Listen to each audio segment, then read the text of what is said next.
കഴിഞ്ഞ ദിവസങ്ങളിൽ നമുക്ക് സർവീസിന് കിട്ടിയ വാച്ചുകളിലെ ഏറ്റവും ഹൈ ഡിമാൻഡായ വാച്ചുകളിലൊന്നാണ് റോളക്സ് ഡേറ്റൂണ കാലിബർ നമ്പർ 4130.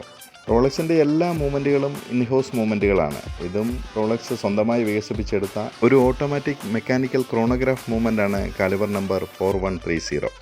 4130യുടെ ഏറ്റവും വലിയ പ്രത്യേകത എന്താണെന്ന് ചോദിച്ചു കഴിഞ്ഞാൽ ഇതിൻ്റെ ആർക്കിടെക്ചറൽ ഡിസൈനാണ്. ഇതിൻ്റെ ഡിസൈൻ വളരെ മികച്ചതും എന്നാൽ മറ്റ് സ്റ്റാൻഡേർഡ് ഓട്ടോമാറ്റിക് ക്രോണോഗ്രാഫ് വാച്ച് മൂവ്മെൻറ്റുകളിൽ നിന്നെല്ലാം വ്യത്യസ്തമായി വളരെ കുറച്ച് പാർട്സുകൾ മാത്രമേ 4130യിൽ ഉപയോഗിച്ചിട്ടുള്ളൂ. റോളക്സിൻ്റെ കാലിബർ നമ്പർ 4130യിൽ ബാലൻസ് വീൽ ഒരു മണിക്കൂറിൽ 28,800 ചലനങ്ങളാണ് നടത്തുന്നത്. കൂടാതെ 72 മണിക്കൂറിൻ്റെ പവർ റിസർവ് കപ്പാസിറ്റിയും 44 ജൂലുകളും ക്രോണോഗ്രാഫ് വിത്ത് കോളം വീൽ ടെക്നോളജിയുമാണ് റോളക്സ് ഈ വാച്ചിൽ ഉപയോഗിച്ചിരിക്കുന്നത്. ഹവർ, മിനിറ്റ്, സെക്കൻഡ് എന്നുള്ള 3 സബ് ഡയലുകളാണ് ഡയലിൽ കൊടുത്തിരിക്കുന്നത്.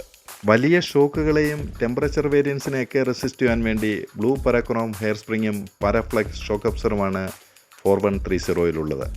കാറോട്ട മത്സരങ്ങൾക്ക് വളരെ പേരുകേട്ട അമേരിക്കയിലെ ഫ്ലോറിഡയിലുള്ള ഡേറ്റൂണ ഇൻ്റർനാഷണൽ സ്പീഡ് വേ എന്ന റേസിംഗ് ട്രാക്കുമായി റോളക്സ് ഡേറ്റൂണയ്ക്കുള്ള ബന്ധം അഭേദ്യമാണ്. 1960കളുടെ ആദ്യ പകുതിയിലാണ് റോളക്സ് ഡേറ്റൂണ വാച്ചുകൾ ഇറങ്ങുന്നത്. കാലിബർ നമ്പർ 4130 എന്ന് പറയുന്നത് റോളക്സ് ഡേറ്റൂണയുടെ 3rd ജനറേഷൻ മൂവ്മെൻറ്റാണ്. റോളക്സിൻ്റെ യാറ്റ്മാസ്റ്റർ 2, സ്കൈ ഡ്വല്ലർ തുടങ്ങിയ വാച്ചുകൾ കഴിഞ്ഞാൽ ഏറ്റവും മോസ്റ്റ് കോംപ്ലിക്കേറ്റഡായി വരുന്ന വാച്ച് മൂവ്മെൻറ്റാണ് 4130. ഇതിനെല്ലാം പുറമെ റോളക്സ് ഡേറ്റൂണ ഡിസൈനിലെ ഏറ്റവും മോസ്റ്റ് അട്രാക്റ്റീവ് ഘടകം എന്ന് പറയുന്നത് ലോകത്തിലാദ്യമായി വാച്ചിൻ്റെ ബെസലിൽ ടാക്കിമീറ്റർ സ്കെയിൽ കൊത്തിവെച്ച ആദ്യമായി ഇറങ്ങിയ വാച്ചാണ് റോളക്സ് ഡേറ്റൂണ.